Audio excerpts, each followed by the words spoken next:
दरवाजा बंद कर लो। तो सबसे पहले इस बुलेटिन में आपको देंगे उत्तर प्रदेश का कोरोना का अपडेट। उत्तर प्रदेश में बीते 24 घंटों में क्या हाल है वो सबसे पहले आपको बताएंगे। 80 नए कोरोना के केस 24 घंटे के भीतर सामने आए प्रदेश में।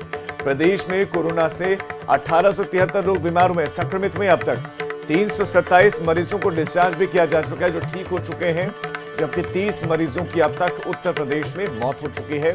अब जिलेवार अगर हम जिलेवार आपको आंकड़े दें तो आगरा से सबसे ज्यादा केसेस सामने आए हैं, 372 कोरोना के संक्रमित केसेस।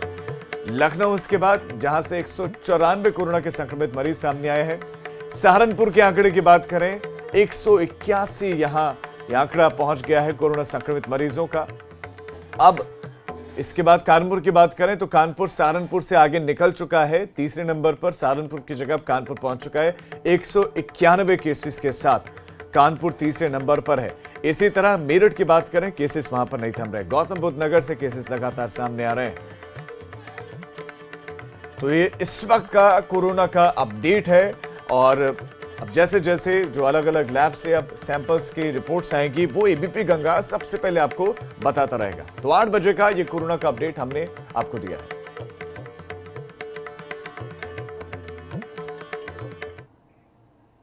तो एक तरफ आगरा में लगातार कोरोना संक्रमित मरीजों की संख्या बढ़ रही है, तो दूसरी तरफ आगरा में कोरोना पॉजिटिव मरीज कुंवरपाल सिंह का परिवार जिला प्रशासन से गुहार लगा रहा है। असल में परिवार का कहना है कि मरीज को डायबिटीज की बीमारी भी है।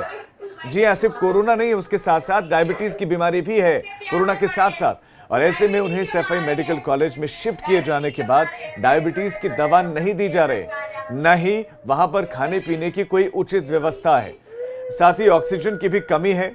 अब ये वीडियो सोशल मीडिया पर वायरल हो रहा है। जाते सबसे पहले आप परिवार की इस पीड़ा को सुनें।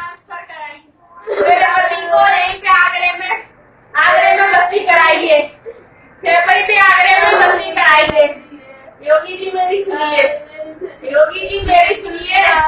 बस छोटे छोटे बच्चे हैं, ये पति है मेरा। कुंवरपाल सिंह है, वो सभी के मेडिकल कॉलेज में एडमिट है। प्लीज हमारे पापा को आगरा वापस ले आइए। हमसे बिना पूछे ट्रांसफर कर दिया है, बाबू बता नहीं सकते। पापा ले आइए, बता जोड़ा हुआ। योगी जी आज बोल रहे हो, आप क्या बोल रहे हो? मैं भीख मांग रही हूँ, इसमें भीख मांग रही हूँ योगी। खबर इस बीच में कानपुर से भी एक बड़ी आ रही है और कानपुर में कोरोना वॉलंटियर से मारपीट के मामले में खबर का असर हुआ है। हमने तस्वीरें भी एबीपी गंगा पर जो है दिखाई थी कि कैसे वहां पर व्यवस्थाएं अव्यवस्थाओं का रूप ले चुके हैं। प्रभात अवस्थी हमारे साथ कानपुर से जुड़ गए हैं और उस खबर पर भी हम जाएंगे। तो इसके साथ साथ नितिन उपाध्याय हमारे साथ जुड़े हैं आगरा से। आगरा की तस्वीरें हमने आपको दिखाई। नितिन, सवाल अब यही है कि परिवार बेहद गंभीर आरोप लगा रहे हैं, कह रहे हैं कि अव्यवस्थाएं, खाने पीने की दिक्कतें हैं, डॉक्टर इलाज नहीं करें। अब सवाल यह है कि जब व्यवस्थाएं आपकी दुरुस्त नहीं है तो ऐसे में एक जगह पर इतने सारे पेशेंट को आप क्यों रख रहे हैं फिर? देखिए, बिल्कुल यही देखने को मिल रहा है कि आगरा में जो तस्वीर निकल कर आ रही है, मोटा मोटी यही नज़र आ रही है कि व्यवस्था पूरी तरह चरमराई हुई है, सिस्टम कोलैप्स नज़र आ रहा है। और जब पेशेंट बढ़े तो कई सारे पेशेंट को, यानी करीब 69 पेशेंट को, मरीजों को सैफई मेडिकल यूनिवर्सिटी भेज दिया गया। और वहाँ के प्रशासन ने भी सवाल खड़े किए कि आगरा प्रशासन ने उनको समय रहते जानकारी नहीं दी और वो करीब 3 से 4 घंटे तक बाहर घूमते रहे, जो बस आई थी और जो एम्बुलेंस में भर के आए थे पेशेंट, और इसको लेकर उन्होंने नाराज़गी जाहिर की। तो कुल मिला के कहा जाए इस समय चौतरफा आगरा प्रशासन सवालों के घेरे में बना हुआ है। एक कुंवरपाल सिंह का परिवार की आपने दर्द देखा, कल जो वीडियो आपने देखा होगा कि किस तरीके से एक लेडी ने वीडियो वायरल किया कि शारदा ग्रुप ऑफ इंस्टीट्यूशन जो क्वारंटीन सेंटर बनाया गया है वहाँ किस तरीके से गंदगी का आलम है, खाने पीने की बद इंतज़ामी है। इसके साथ ही आपने एक और कल वीडियो देखा कि एक व्यक्ति भूख की वजह से जो ट्रैफिक सिग्नल का जो पोल होता है उस पर चढ़ गया। चौथा वीडियो आपने देखा होगा कि किस तरीके से कि जब जिला अस्पताल से व्यक्ति लौट रहा है तो उसे एम्बुलेंस नहीं मिली या कोई उसे इंतजाम नहीं था, तो उसने लकड़ी का फ्रेम अपने बाइक पर सेट किया और उस पर अपने जो उसका प्लास्टर चढ़ा हुआ था फ्रैक्चर का, और उसको लेकर जा रहा है। तो कुल मिला के कहा जाए कि आगरा में पूरी तरह से हेल्थ इमरजेंसी जैसे हालात हैं। एक तरफ कोरोना के मरीज लगातार बढ़ रहे हैं, दूसरी तरफ लोगों को घर में कैद करने के लिए कहा है, ये ठीक है, लेकिन वहीं दूसरी तरफ जो एसेंशियल सर्विसेज की सप्लाई है, खाने पीने की, चाहे दूध हो, चाहे वो सब्जियां हों, फल हों, वो उस मात्रा में नहीं मिल पा रहे हैं जो बहुत ईजिली लोग आसानी से अपने घर में रहकर कम से कम सर्वाइव कर सके। तो सवाल तमाम बने हुए हैं, इस समय प्रशासन पर बने हुए हैं। नोडल अफसर आलोक कुमार भी लगातार नितिन इस बीच हमारे साथ इटावा के सीएमओ ही जुड़ गए हैं, सीधा उन्हीं से जान लेते हैं। नरेश तोमर जी हमारे साथ जुड़े हैं। नरेश तोमर जी, पीड़ित परिवार की जो गुहार है हमने सुनाई, वो ये कह रहे हैं कि खाने पीने की व्यवस्था नहीं है, कोई डॉक्टर देखने के लिए नहीं आ रहा है, वो डायबिटीज के पेशेंट है, उनको डायबिटीज की दवाई नहीं मिल रही है। तो यानी कि कोरोना को प्राथमिकता दी जा रही है और दूसरी गंभीर बीमारियों को नजरअंदाज किया जा रहा है।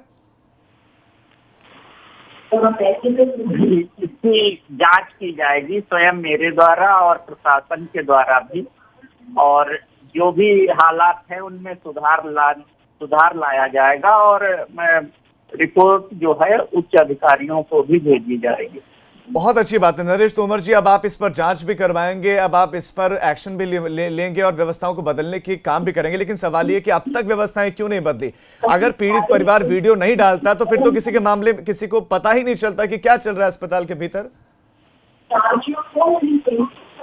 अब किसी न किसी तरीके से संज्ञान में तो आता ही है, अगर कहीं कोई कमी होती है तो उसके द्वारा सुधार लाया जाता। अब सैफई की जो है ऑटोनोमस बॉडी है, सिर्फ उच्च अधिकारियों के द्वारा ही आदेशित किए जाने पर हम लोग वहाँ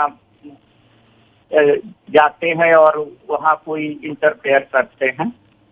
नहीं, तो खाने को लेकर भी सर दिक्कत, सवाल उठ रहे हैं ना कि खाना भी उचित नहीं मिल रहा है, ये भी कह रहा है परिवार। तो ये तो ऐसा है कि ऐसा लगता है कि बुनियादी व्यवस्थाएं ही नहीं है, बस जाकर वहां पर कमरे में सबको रख दिया गया है, ना डॉक्टर है, ना खाना है, ना पीना है, ना व्यवस्थाएं, ना देखरेख है। नहीं, इन चीजों में उच्च अधिकारियों के भी संज्ञान में आया है, प्रमुख सचिव के भी संज्ञान में आया है और उसके लिए वहां निरीक्षण भी किया गया है मेरे द्वारा और सीडीओ साहब के द्वारा, और जो अव्यवस्थाएं मिली हैं उनकी रिपोर्ट ऊपर प्रमुख सचिव को भेज दी गई है और जल्दी ही उसमें सुधार देखने को मिलेगा। अच्छा नरेश जी, मैं आप ही से जानना चाहूंगा क्या कमियां आपको दिखी हैं? क्या वहां पर डॉक्टरों की कमी है, अव्यवस्थाएं, खाने पीने की दिक्कतें क्यों? ये तो बुनियादी चीजें ना, इसके लिए रिपोर्ट की जरूरत तो नहीं है, ये तो जो अस्पताल प्रबंधन है वो अपने स्तर पर कर सकता है।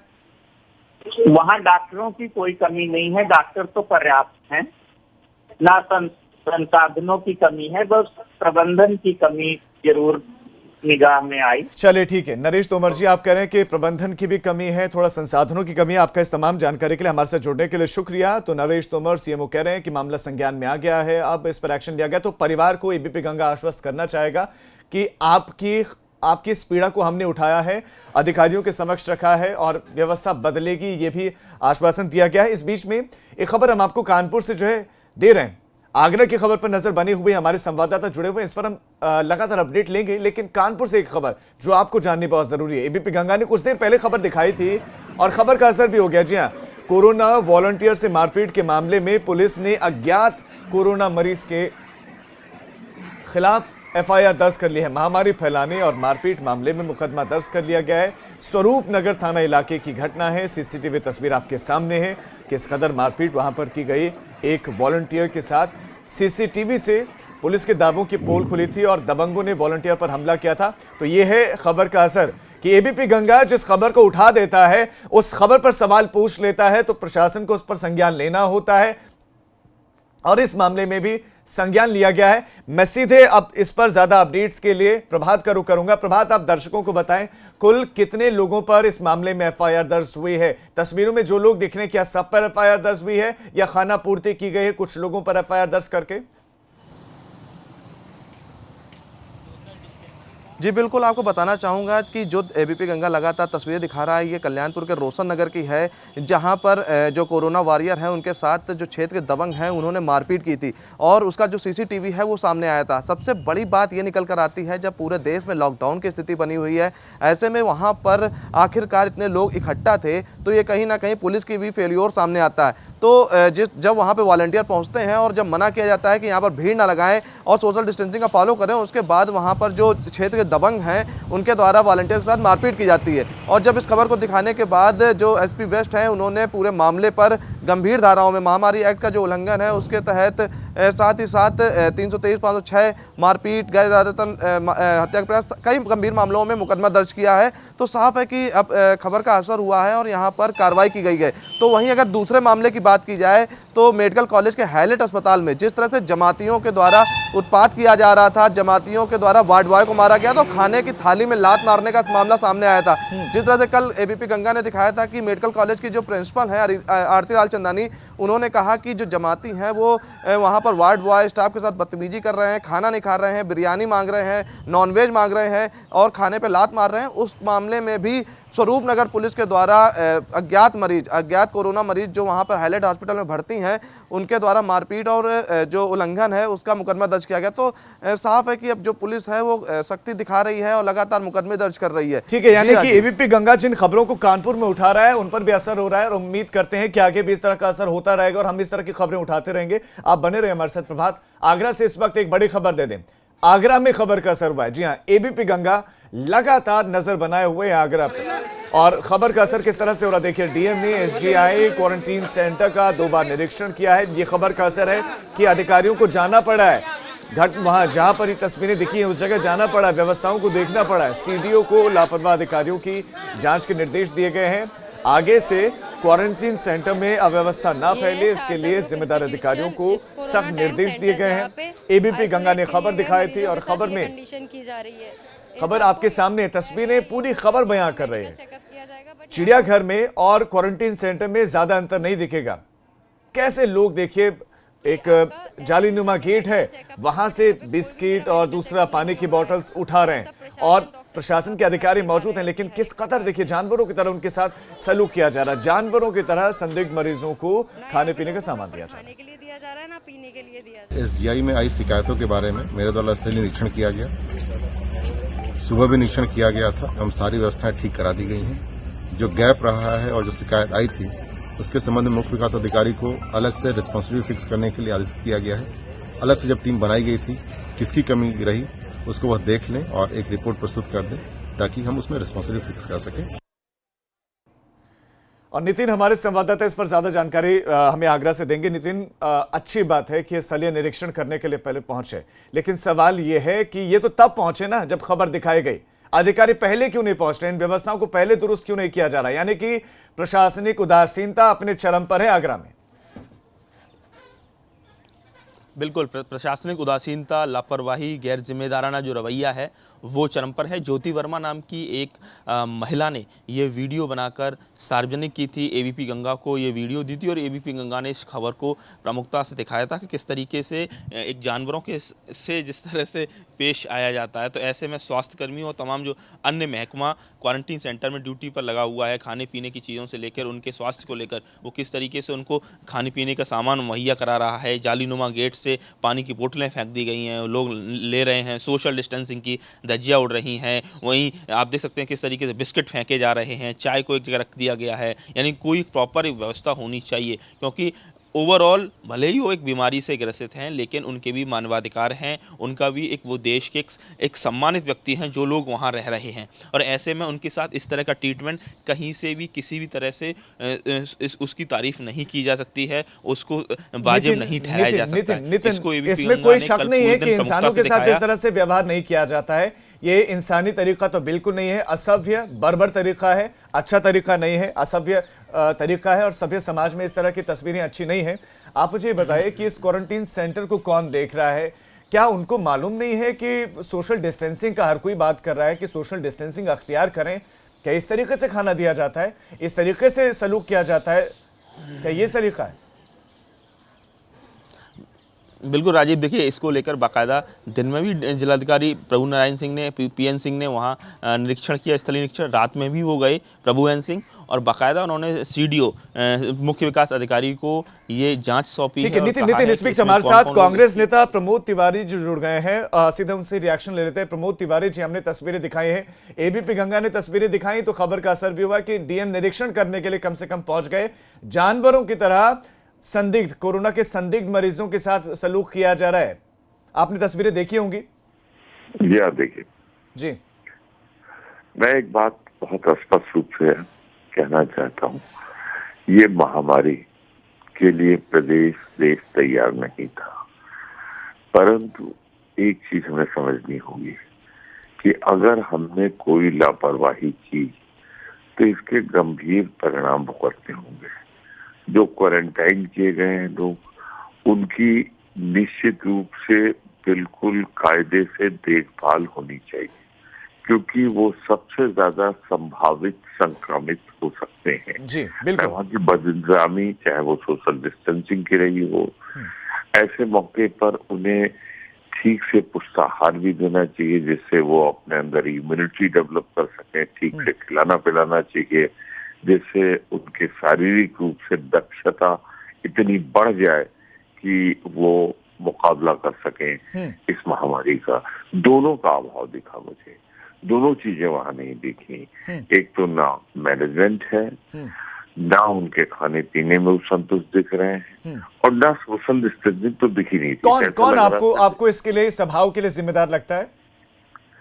निश्चित रूप से इसके लिए वहां स्थानीय प्रशासन, जिस पर ये जिम्मेदारी है, वो इसके लिए जिम्मेदार लगता है। और मैं तो कहता हूं प्रदेश और केंद्र सरकार से अब ये समय है सहयोग का। कांग्रेस पार्टी ने वचन दिया है, हम सहयोग कर रहे हैं, पर मैं नहीं जानता क्यों हमारे प्रधानमंत्री जी, क्यों हमारे मुख्यमंत्री जी, जो हमारे संसाधन है उसको क्यों नहीं इसके दरवाजे खोलते इन पीड़ितों के लिए। इनको बचाना राष्ट्र धर्म है। इस समय सबसे ज्यादा जरूरत इस बात की है कि जो संक्रमित हो चुके हैं या जिनमें संभावना है संक्रमण की, उनको रोकना चाहिए। मैं 1 मिनट, आपका आधा मिनट और ले लेता हूँ। देखिए, मैं इस व्यवस्था से संतुष्ट नहीं हूँ जो कश्मीर से कन्याकुमारी तक लॉकडाउन है। इसमें पूरा संसाधन देश का झोंका जा रहा है। मैं प्रदेश की बात करूं जैसे, तो उत्तर प्रदेश बहुत बड़ा प्रदेश है, 22 करोड़ का। आप पूरे प्रदेश में लॉकडाउन आपने घोषित कर दिया। नहीं, आपको हॉटस्पॉट चिन्हित करने चाहिए, जहां जहां ये है, जिन जिलों में है, जिन जिलों के जिन हिस्सों में है, और उन्हें कंप्लीटली कर्फ्यू के अंदर लॉकडाउन करके पूरी तरह, किसी जिले में होगा 5% जगह होगा। यानी कि आप ये कह रहे हैं कि लॉकडाउन नहीं होना चाहिए, हॉटस्पॉट चिन्हित करने चाहिए और वहां पर कंप्लीट कर्फ्यू होना चाहिए। मेरा कहना बिल्कुल आपने समझ लिया है। मेरा कहने का आशय मैं स्पष्ट कर दूं कि 3 मई के बाद, चलिए कर लीजिए 3 मई तक, लॉकडाउन को स्वरूप बदलना पड़ेगा। जहां पे प्रभावित क्षेत्र है, संभावना है। प्रमोद जी, कांग्रेस शासित जो मुख्यमंत्री हैं, क्या वो इसी तरह का प्रपोजल आज रखने वाले हैं प्रधानमंत्री के सामने? मुझे ये नहीं मालूम, हर राज्य का अपना परिस्थितियां होंगी। जैसे महाराष्ट्र में धारवी वगैरह के हालात बहुत खराब हैं, मैं वहां की बात नहीं करता। पर जैसे हमारे छत्तीसगढ़ के मुख्यमंत्री ने जो सुझाव दिया है कि हमें डिस्ट्रिक्ट बॉर्डर और स्टेट बॉर्डर को कंप्लीटली ब्लॉक करना चाहिए, कंप्लीटली ब्लॉक करना चाहिए। जो ये हमारे स्वास्थ्य कर्मी लगे, जिनको हम पुरोधा कह रहे हैं लड़ने के लिए, इनकी भी एक सीमित है। बेचारे लड़ते लड़ते 40 दिन थक गए हैं। इनको पूरे जिले में मत फैलाइए। जिले के अंदर जो हॉट स्पॉट है उनको चिन्हित कर लीजिए। उनमें जरूरत से आज जितना लगा रखा है इसका 10 गुना संसाधन, मैं बार बार कह रहा हूँ, जो आपके फंड्स हैं, जो आपके एमओ हैं, वो उनमें लगाइए। इन पर भी रहम खाइए। जो ये पुरोधा आपके कोरोना के हैं, ये बेचारे थक रहे हैं, पुलिस वाले, डॉक्टर, मरीज की देखभाल करते करते। तो मैं बहुत स्पष्ट करना चाहता हूँ कि प्रदेश में रहे, पर उन जगहों पर रहे जब आपने आगरा और कानपुर की स्थिति आप देख रहे हैं बहुत खराब है। हमें सारे संसाधन वहां लगा देने चाहिए, पर जो जिले खाली हैं, जहाँ नहीं है, उनका आवागमन मुक्त करो, वरना सारा व्यापार चौपट। ठीक है, यानी कि जिन जगहों पर कोरोना अब तक नहीं है वहां पर छूट दे देनी चाहिए। आपका प्रमोद तिवारी जी एबीपी गंगा के साथ जुड़ने के लिए बहुत बहुत शुक्रिया। तो डिस्ट्रिक्ट बॉर्डर और राज्य के बॉर्डर, अब राज्य के भीतर जो जिलेवार बॉर्डर्स हैं, उनको अगर जिले में स्थिति खराब है तो सील किया जाना चाहिए, आवाजाही रोकनी चाहिए। लेकिन जहां कोरोना नहीं पहुंचा है वहां पर वो कह रहे हैं कि छूट दे देनी चाहिए। लेकिन इससे तरह आगरा की जो तस्वीर आए, आगरा की तस्वीर पर प्रमोद तिवारी का यही कहना है कि ये इसमें कोई दो राय नहीं है कि प्रशासनिक उदासीनता का एक सबूत है कि अच्छा नहीं हो रहा है। जो क्वारंटीन सेंटर में लोग हैं उनके साथ अच्छा नहीं हो रहा है। संसाधनों का इस्तेमाल तो हो रहा है, लेकिन संसाधनों को झोंका गया है, लेकिन उनका सदुपयोग नहीं हो रहा है, बर्बाद हो रहे हैं। चलिए फिलहाल हम रुक रहे हैं एक छोटे से ब्रेक के लिए, हम फौरन लौट रहे हैं। आप देखते रहिए एबीपी गंगा, खबर आपकी, जुबान आपकी।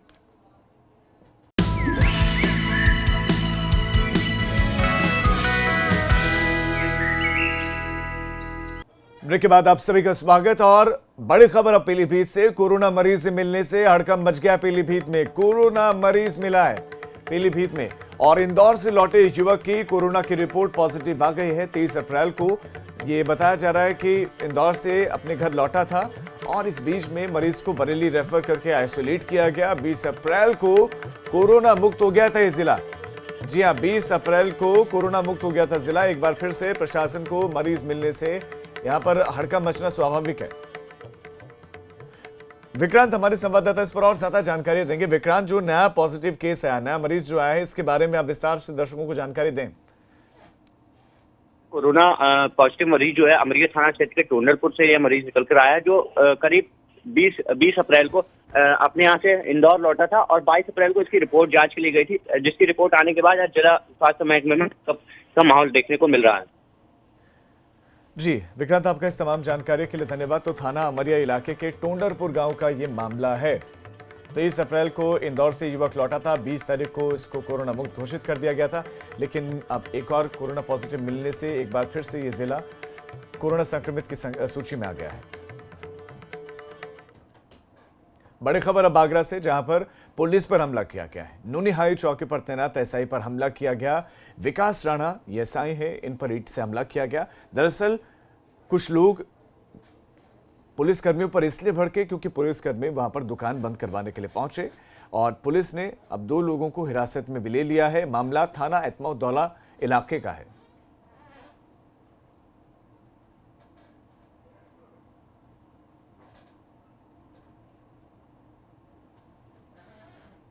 इस बीच में एक बड़ी जानकारी देहरादून से मिल रही है और बड़ी खबर यह है कि भूख से तड़प तड़प कर एक गुलदार की मौत हो गई है। वन विभाग की टीम ने शव को दफना दिया है। ये आवासीय इलाकों में भटक रहा था गुलदार और इसको खाना नहीं मिला और इसकी मौत हो गई है। भूख से तड़प तड़प कर शव को दफना दिया गया है। और बड़ी खबर देहरादून से हम आपको दे रहे हैं। देखिए, रिहायशी इलाकों में लगातार चहलकदमी देखने को मिल रही है गुलदारों की।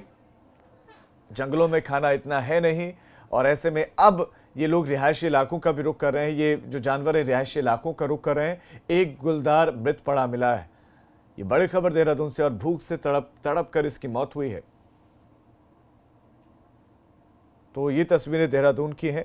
गुलदार अब रिहायशी इलाकों में आ रहे हैं। हमने उत्तराखंड के अलग अलग हिस्सों में, चाहे वो बागेश्वर हो चाहे वो दूसरी जगह हो, जहां गुलदार जंगलों को छोड़कर अब रिहायशी इलाकों की तरफ बढ़ रहे हैं क्योंकि शायद जंगल में उनको खाना नहीं मिल रहा है। तो कहीं ना कहीं जो फूड साइकिल है ये उसकी ओर इशारा कर रहा है कि उसको हमने कितना खराब कर दिया है, कितना खत्म होने की कगार पर है। बहुत बड़ी खबर अलीगढ़ से आई है, वो हम आपको बता दें। अलीगढ़ में एक किशोरी ने गैंगरेप से आहत होकर खुदकुशी कर ली। बताया जा रहा है कि किशोरी के साथ 2 आरोपियों ने गैंगरेप किया और इस मामले में पंचायत हुई। पंचायत करके आरोपियों को 5-5 जूते मारने की सजा सुनाई गई। बस 5-5 जूते मारने की सजा सुनाई गई। साथ ही उन्हें मुंह काला करके छोड़ दिया गया, जिसके बाद पंचायत के फैसले से दुखी होकर किशोरी ने घर पहुंचकर फांसी लगाकर जान दे दी। मामला दादो थाना इलाके का है और घटना 23 अप्रैल की बताई जा रही है। अब पुलिस ने कार्रवाई करते हुए दोनों आरोपियों को गिरफ्तार कर लिया है और जांच में जुट गई है। इस घटना के बाद सवाल ये उठने लगा है कि क्या एक किशोरी के साथ घिनौने काम को अंजाम देने वालों को सिर्फ 5-5 जूते और मुंह काला करके छोड़ देने की सजा काफी है? क्यों उन्हें पुलिस के हवाले नहीं किया गया? पंचायतें ऐसा फैसला करेंगी तो कानून से क्या लोगों का भरोसा नहीं उठेगा? सवाल यह भी, इतने गंभीर अपराधों में पंचायतें ऐसा फैसला कब से सुनाने लगी? न्यायिक व्यवस्था का क्यों नहीं वो लोग पालन करते? 4-5 लड़के बताए गए कि सामने तो हंसना हो। आज फौजी ने क्या नाम है उनका पूरा? नेत्रपाल फौजी। अच्छा, उनके घर पे पंचायत? उनके घर पे। हाँ, फिर उन्होंने पंचायत की, काला मुँह करके उनके वो निकाल दे और फिर वो अपने डिग्री आई। पूरा जांच कर है उस घटनाक्रम का, कैसे घटना हुआ और साथ साथ कौन कौन पंचायत के है और उसका सबके खिलाफ कार्रवाई करेंगे। जो पंचायत वाला है उनके खिलाफ भी कार्रवाई करेंगे और जो उन्होंने बिटमेंट 306 में उनके खिलाफ भी कार्रवाई करने के लिए मैंने निर्देश दिया SHO का। और बाकी पोस्टमार्टम रिपोर्ट आ जाएगा, बाकी चीज़ भी पुष्टि होगा उनके साथ क्या होगा। और इस खबर पर बलराम पांडे हमारे संवाददाता ज्यादा जानकारी के साथ जुड़ गए हैं। बलराम, सवाल यही है अब कि पंचायतें ऐसा फैसला कब से करने लगी, और फैसला भी ये रेप किया एक बच्ची के साथ, 5-5 जूते मारो और रेप करो और बच जाओ, निंदनीय, वाकई शर्मनाक। और सवाल यह भी कि मौत का जिम्मेदार क्या इन पंचायत सदस्यों को भी नहीं होना चाहिए जिनकी वजह से एक बच्ची ने दम तोड़ दिया? देखिए, बिल्कुल राजीव, लगातार सरकार, प्रशासन और न्यायपालिका इस बात पर जोर दे रहे हैं कि इन घटनाओं में जो महिला उत्पीड़न की बात की जा रही है उस पर अंकुश लगे। और यही वजह है कि सड़क से लेकर संसद तक महिला सुरक्षा की बात की जाती है, लेकिन समय समय पर इस तरीके की तस्वीरें आकर के ये बयां कर देती हैं कि अभी भी देश में महिलाएं, बहन बेटियां महफूज नहीं हैं और कहीं ना कहीं आज भी ऐसे गुनहगारों को बचाने की कवायद की जाती है। गौरी, निर्भया जैसे कांड की पुनरावृत्ति ना हो, जब ऐसी घटनाएं होती हैं तो पूरा देश सड़कों पर उतरता है, लेकिन जब ऐसी घटनाएं किसी गांव कस्बे में होती हैं तो उनको बचाने के लिए लोग भी किस तरीके से सामने आते हैं, ये अलीगढ़ की घटना अपने आप में एक बहुत बड़ी उदाहरण है। 23 अप्रैल को घटना होती है, पंचायत फरमान सुनाती है कि 5 जूते मार दीजिए, सारा मामला खत्म हो गया। राजीव, हम आप दिल पर हाथ रख के सोचे, ये समाज दिल पर हाथ रख के सोचे कि क्या उनके घर की बहन बेटियों के साथ इस तरीके का कृत्य होगा और वो 5 जूते मार के उसको माफ़ कर देंगे? कतई नहीं माफ़ करेंगे। और ऐसे गुनहगारों को कड़ी से कड़ी सज़ा मिले और वो सज़ा नज़ीर बने, ताकि ऐसे कृत्य करने वाले 1 लाख बार सोचें और ये जानें कि अगर वो इस तरीके का गुनाह करते हैं तो उसके लिए माफ़ी नाम का जो शब्द है वो नहीं है। और जो पंचायतें हैं उन्होंने कई अच्छे भी फैसले लिए हैं जिसकी सराहना भी हुई है। AVP गंगा पंचायतों को सरासर गलत नहीं मानता, लेकिन अब पंचायत करने वाले लोगों को और पंचायत को अपना नज़रिया बदलना होगा। गौरी और निर्भया जैसे कांड की पुनरावृत्ति ना हो, इसलिए ऐसे घिनौने कांड के लिए उन्हें कानून का सहारा लेना होगा। कानून को यानी प्रशासन को जाना चाहिए था, इसमें कोई शक नहीं है। और बलराम, इस बिल्कुल ये उनकी महिला विरोधी सोच को भी दर्शाता है कि उनको शायद रेप उतने गंभीर जो है उनको क्राइम नहीं लगता, उतना बड़ा अपराध उनको नहीं लगता। और यही वजह है कि सिर्फ 5-5 जूते खाओ और रेप करो और बच जाओ, और सिर्फ मुंह काला किया गया और उसके बाद युवती ने दम तोड़ दिया, उसने खुदकुशी कर ली।